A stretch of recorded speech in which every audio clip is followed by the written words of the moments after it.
Hello guys. सो आज हम पढ़ने जा रहे हैं न्यूट्रिशन इन प्लांट्स और एनिमल्स। तो चलिए शुरू करते हैं आज का लेक्चर। ठीक, चल। तो न्यूट्रिशन हेडिंग।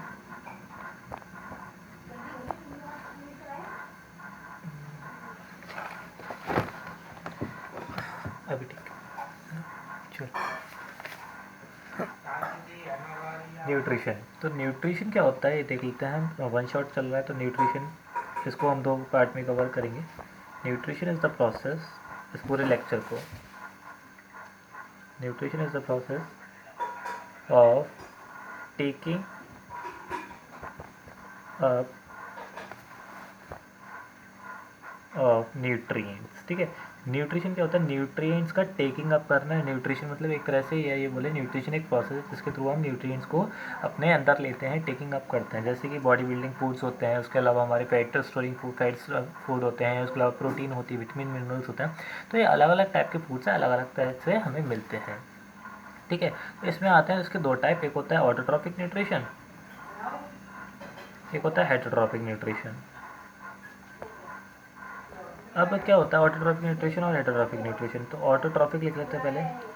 ऑटोट्रॉफिक न्यूट्रिशन वो न्यूट्रिशन होता है, न्यूट्रिशन ऑटोट्रॉफिक न्यूट्रिशन वो न्यूट्रिशन होता है जिसमें प्लांट्स अपना खाना खुद बनाते हैं। The mode of nutrition, the mode of nutrition by which plants या organism an organism can make their own food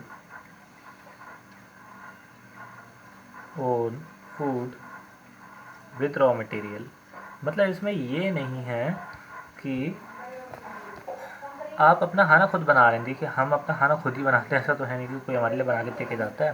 तो क्या होता है, हम अपना खाना खुद बनाते हैं लेकिन रॉ मटेरियल से नहीं बनाते। रॉ मटेरियल क्या होता है? Raw material like sunlight, water, CO2, ETC। इन चीज़ों से हम अपना खाना खुद नहीं बनाते। इस वजह से हम क्या हैं? हेटरोट्रॉफिक हैं। हाँ हाँ, हम लोग ऑटोट्रॉफिक नहीं हैं। और ऑटोट्रॉफिक में कौन आता है? ट्रॉफिक। ऑटोट्रॉफिक में कौन आता है? Example plants. प्लांट्स आते हैं ऑटोट्रॉफिक में। हेटरोट्रॉफिक्स में the mode of nutrition, the mode of nutrition by which an organism can make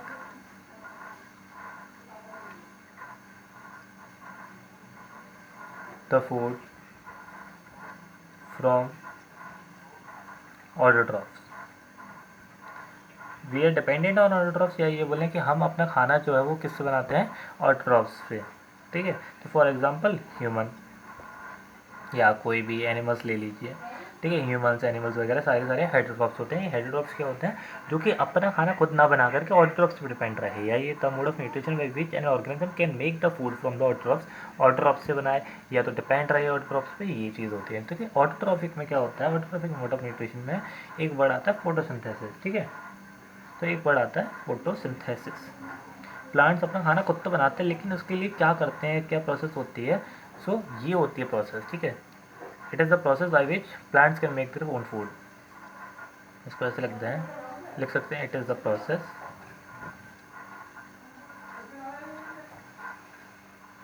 bye which plants can make their own food.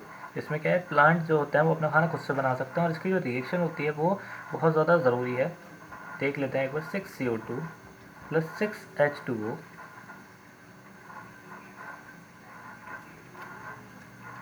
Sorry 12H2 होता है यहाँ पर। सो 6CO2 plus 12H2O gives in the presence of sunlight, ठीक है, and chlorophyll, it gives 6O2 plus C6H12O6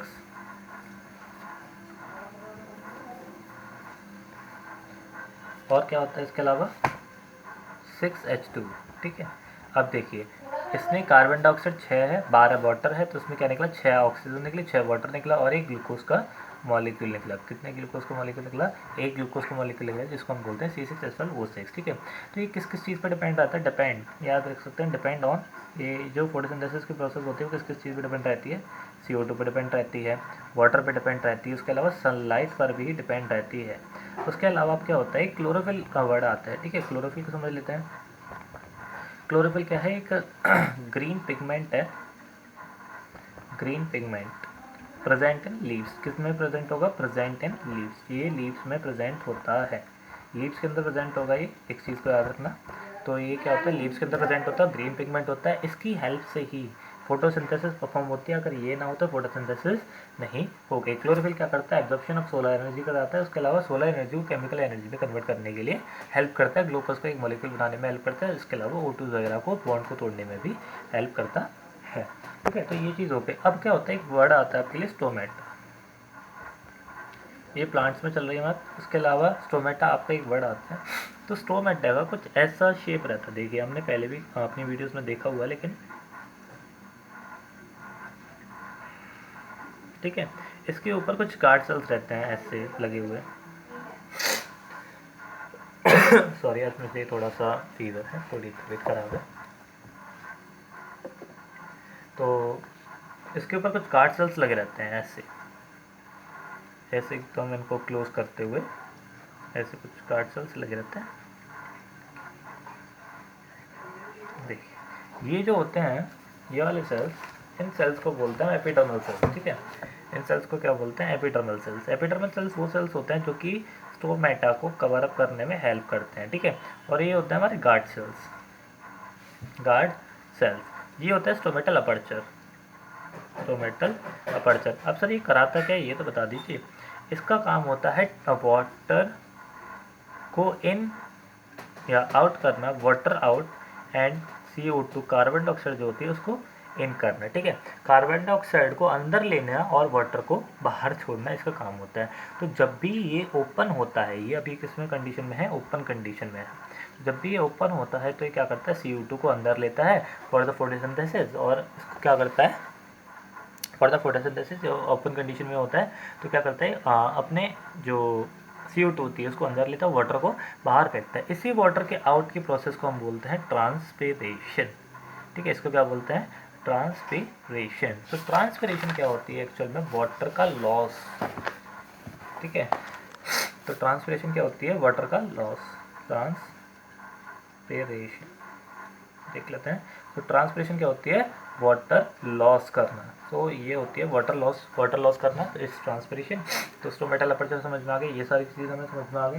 transpiration क्या होता है, stomata समझ में आ गया। उसके अलावा फोटोसिंथेसिस कैन अफेक्ट, फोटोसिंथेसिस कौन कौन अफेक्ट कर सकता है ये भी देख लेते हैं। Photosynthesis can affect by, can affect by, ये होती है CO2 का कंसंट्रेशन से। देखिए CO2 का कंसंट्रेशन ऑफ CO2 ऐसे लिख सकते हैं इसको, कंसंट्रेशन ऑफ CO2, और CO2 का कंसंट्रेशन कम ज़्यादा होगा तो उससे डिपेंड कर सकती है। उसके अलावा क्या होती है CO2 का कंसंट्रेशन के अलावा? Water, concentration of water. उसके अलावा सर इंटेंसिटी ऑफ लाइट, जो लाइट की इंटेंसिटी है वो इस पर डिपेंड करेगी। ठीक है, तो ये सारी चीज़ें होती हैं जो कि फोटोसिंथेसिस को अफेक्ट करती हैं कम या ज़्यादा करने में। और ट्रांसपिरेशन पता है कभी कभी पे वैसे तो मैंने शॉर्ट बना दिया है, बट आपको थोड़ा बहुत समझा देते हैं ट्रांसपिरेशन के चक्कर में। ट्रांसपिरेशन एक्चुअल में क्या होता है? वाटर लॉस होता है, हमने तो समझ में आ गया वाटर लॉस है। ठीक है, तो कई बार क्या होता है कि ज़्यादा वाटर लॉस होने की वजह से, तो इन समर ऐसे लिख सकते हैं, in summer more water loss. ठीक है, ज़्यादा वाटर लॉस होता है, मोर वाटर लॉस यानी कि ज़्यादा वाटर लॉस होता है। तो उस टाइम पे क्या होता है, ये जो आपकी स्टोमेटा था वो बंद हो जाता है। ठीक है, ये जो स्टोमेटा आपको दिख रहा था ये ऐसे की जगह ये हो जाता है ऐसा।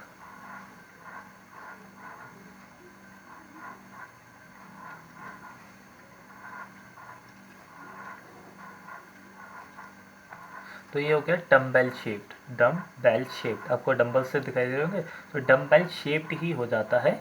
और ये क्या है, बीन शेप्ड, ठीक है, bean shaped.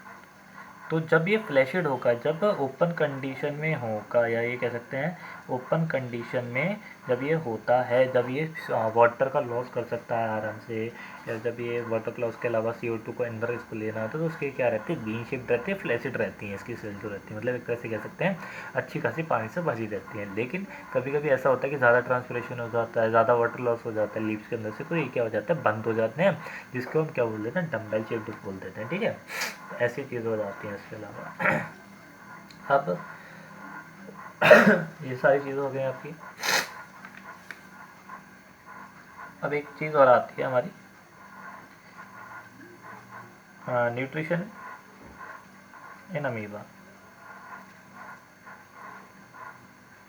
Nutrition in amoeba, उसमें एक प्रोसेस होती है इंजेशन।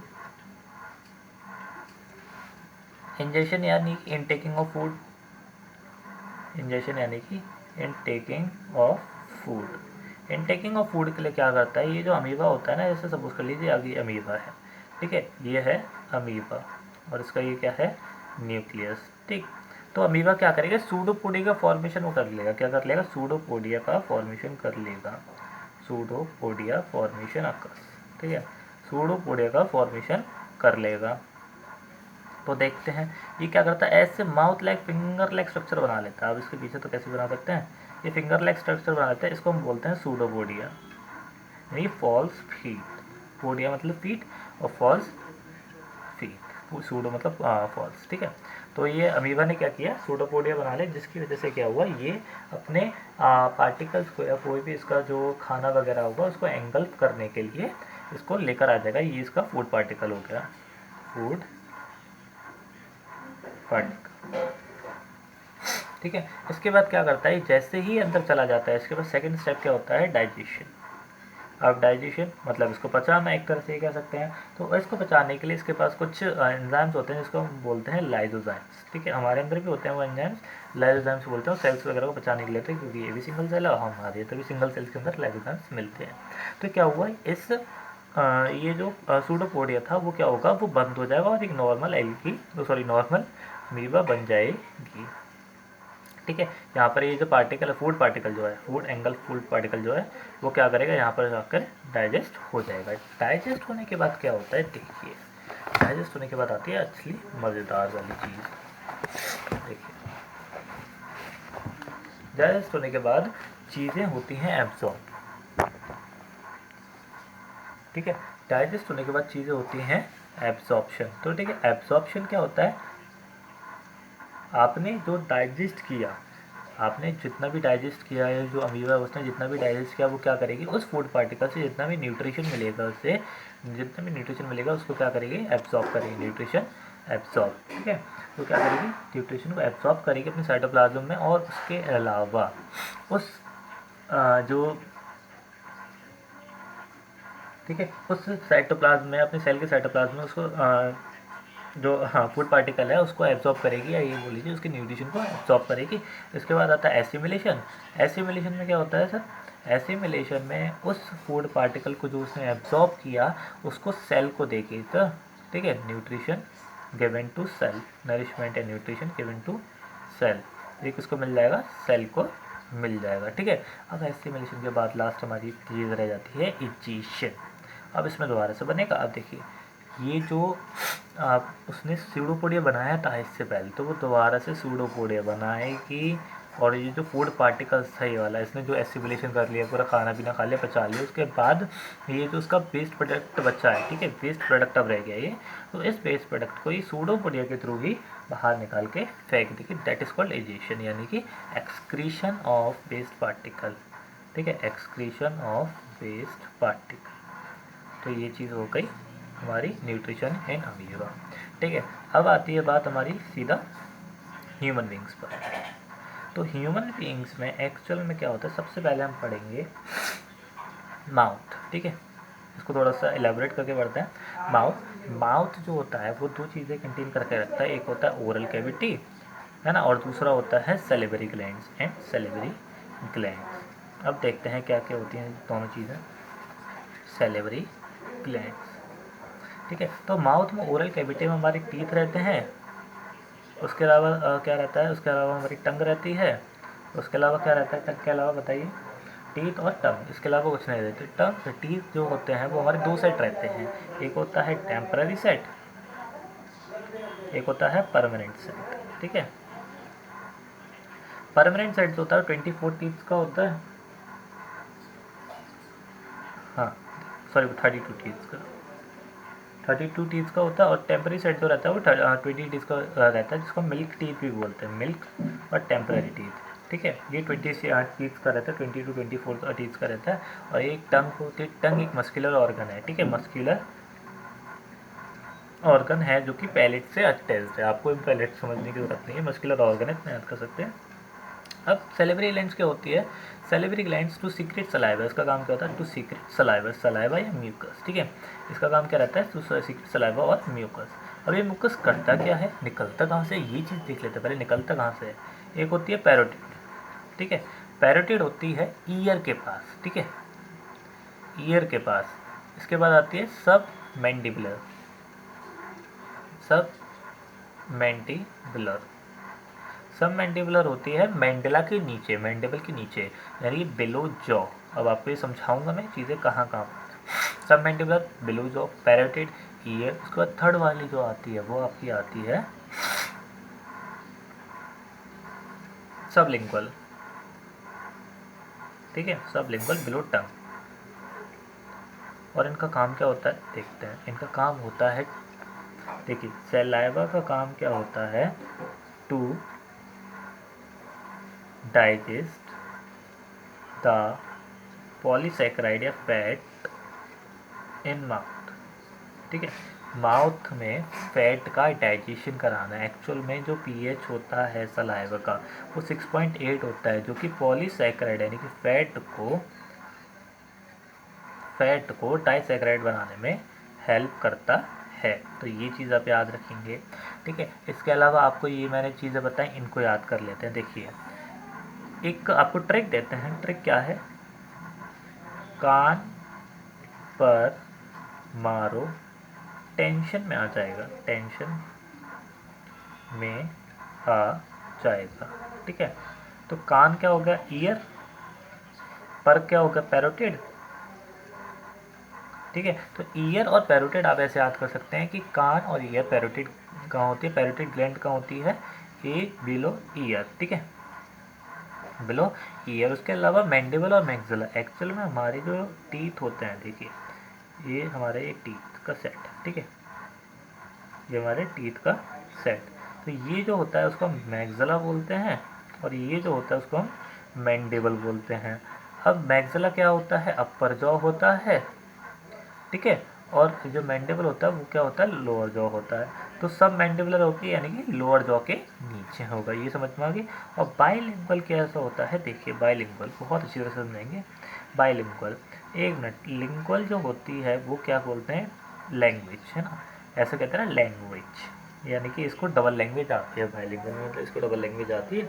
तो हम ऐसे याद कर सकते हैं कि लैंग्वेज किससे बोली जाएगी, टंग की हेल्प से। तो ये क्या हो गया, बिलो टंग हो गया, थर्ड वाला कहाँ हो गया, बिलो टंग हो गया, ठीक है। तो ये हो गई हमारी ह्यूमन बींग्स में माउथ पूरा कंप्लीट, ठीक है। अब इसके बाद हमारा आता है स्टमक, ठीक है, माउथ से खाना गया, अब स्टमक कहाँ जाएगा, ईसोफेगस के थ्रू स्टमक में जाएगा। स्टमक में चलते हैं, चलिए। स्टमक में क्या होता है, इसमें रहता है HCl, hydrochloride acid, hydrochloride acid, ठीक है, हाइड्रोक्लोराइड एसिड रहता है जिसका पीएच जो है वो कुछ 1.8 समथिंग रहता है। अब सुनना, हाइड्रोक्लोराइड एसिड रहता है। तो ये हाइड्रोक्लोराइड एसिड बता क्या करता है, प्रोटीन्स को जो खाने में प्रेजेंट हैं उनको प्रोटीएजेस में कन्वर्ट करता है, ठीक है, प्रोटीएजेस या पेप्टोन्स में कन्वर्ट करता है। यानी कि ये क्या करता है, पीएच इसका इतना है, इसी वजह से ये क्या करता है, स्टमक क्या करता है, की प्रोटीन्स को कन्वर्ट करवाता है, ठीक, करता नहीं करवाता है। एक्चुअल में क्या होता है पूरी प्रोसेस अगर हम देखें तो पेप्सिनोजन एक नाम की प्रोटीन मिलती है, पेप्सिनोजन एक नाम का एंजाइम मिलता है हमारे ब्लड में जिसको ये पेप्सिन में कन्वर्ट करवाता है HCl का pH, ठीक है। HCl का 1.8 pH जो है वो पेप्सिन में कन्वर्ट करवाता है। और ये जो पेप्सिन है वो प्रोटीन्स को कन्वर्ट करवाती है प्रोटीएजेस और पेप्टोन्स में। अब ये क्या होती है पेप्टोन्स और प्रोटीएजेस, ये सारे के सारे इसकी सिंपल फॉर्म है, ठीक है, सिंपल फॉर्म ऑफ प्रोटीन। क्योंकि डाइजेशन में कभी भी एक चीज़ याद रखना, जो हम सीधा खा रहे हैं वो कभी भी डाइजेस्ट नहीं, वो कभी भी एब्जॉर्ब नहीं होने वाला, उसको पहले बहुत छोटे पार्टिकल्स में डाइजेस्ट किया जाएगा, उसके बाद ही वो बड़े पार्टिकल्स, वो जो पार्टिकल्स हैं उनको डाइजेस्ट वो किया जाता है, एक तरह से बोल लीजिए उनको एब्जॉर्ब किया जाता है तभी, ठीक है। तो यहाँ पर प्रोटीन्स हो गए, प्रोटीजेस हो गए, ठीक है। उसके अलावा हाइड्रोक्लोरिक एसिड जो होता है वो हमारे पेट में कुछ बैक्टीरिया वगैरह भी अगर गलती से आ जाते हैं तो उनको मारने में हेल्प करता है, ठीक है। तो ये चीज़ हो गई। इसके बाद सेकंड आता है हमारा स्मॉल इंटेस्टाइन, ठीक है। स्मॉल इंटेस्टाइन, स्मॉल इंटेस्टाइन में क्या होता है, इसके 3 पार्ट होते हैं। स्मॉल इंटेस्टाइन में 3 पार्ट होते हैं, ड्यूडेनम, जेजुनम और इलियम, ठीक है, इलियम। तो ड्यूडेनम, जेजुनम और इलियम, तो ड्यूडेनम में जाकर के सारा डाइजेशन खत्म हो जाता है, डाइजेशन फिनिश, ठीक है। यहाँ पर क्या हो जाता है डाइजेशन फिनिश हो जाता है। जेजुनम में जाकर के एब्जॉर्प्शन फिनिश हो जाता है, मतलब ये कि यहाँ पर ही जितना फूड एब्जॉर्ब होना होगा एब्जॉर्प्शन फिनिश हो जाएगा। और इलियम में जाकर के वेस्ट प्रोडक्ट बचता है और कुछ नहीं बचता यहाँ पर, ठीक है। तो वेस्ट प्रोडक्ट कहाँ बचता है आपका इलियम में जाकर के, ठीक है। उससे पहले क्या होता है इसके अंदर कुछ बाइल जूसेस, ठीक है, इसके अंदर कुछ बाइल जूसेस निकलते हैं। बाइल जूसेस कहाँ से निकलेंगे, ये आपके निकलेंगे लेवर से, ठीक है। कहाँ से निकलेंगे, लेवर से निकलेंगे, ठीक है। इस चीज़ याद रखना, बाइल जूस कहाँ से निकलेंगे, लेवर से निकलेंगे। अब ये बाइल जूस क्या करते हैं, ये भी किसी ना किसी चीज़ पर ये क्या करते हैं फैट को एमल्सिफाइड फैट बनाते हैं। ऐसी कुछ चीज़ें होती हैं, मतलब आपको समझने की ज़रूरत नहीं है इतनी, लेकिन ये क्या करते हैं ये भी डाइजेशन में हेल्प कराते हैं, बस इतना सा याद रख लीजिए आप, ठीक है।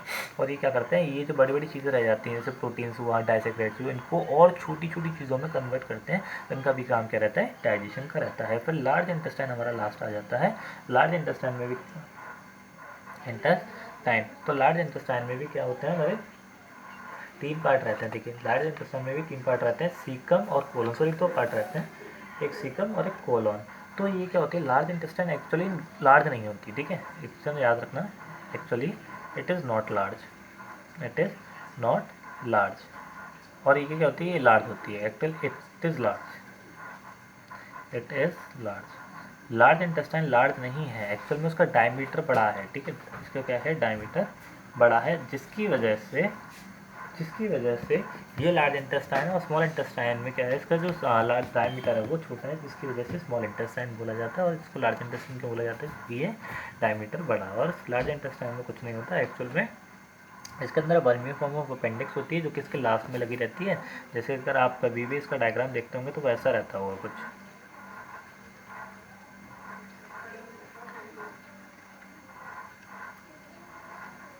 ऐसे छोटी सी, उसके बाद ये, ठीक है। तो ये बोलती है vermi form of appendix, vermi form appendix, ठीक है। वर्मी फॉर्म ऑफ अपेंडिक्स क्या करती है, कुछ बैक्टीरियाज को कंटेन करके रखती है, जो कि क्या करते हैं, ये जो बैक्टीरियाज होते हैं वो सेलुलोज के डाइजेशन में काम आते हैं। सेलुलोज का डाइजेशन मतलब एक तरह से पत्ती वगैरह कोई इंसान अगर खाता है, हम ये जो स्पिनक वगैरह, पालक वगैरह जो खाते हैं, इनको डाइजेस्ट करने में हेल्प करती है, क्योंकि सेलुलोज को डाइजेस्ट करना इतना ईजी नहीं होता। उसके अलावा लार्ज इंटेस्टाइन का क्या काम रहता है, फीकल को स्टोर करके रखना है, इसके अलावा कोई काम नहीं है, ठीक है। डेफिकेशन तक, डेफिकेशन यानी कि excrete out of the faecal, तो उस तक इसको स्टोर करके रखना इसका काम होता है। और इसके खत्म, न्यूट्रिशन हमारा खत्म हो सकता है। हमने काफ़ी जल्दी न्यूट्रिशन ख़त्म कर लिया आई थिंक, ठीक है। अब आती है रेस्पिरेशन की बारी।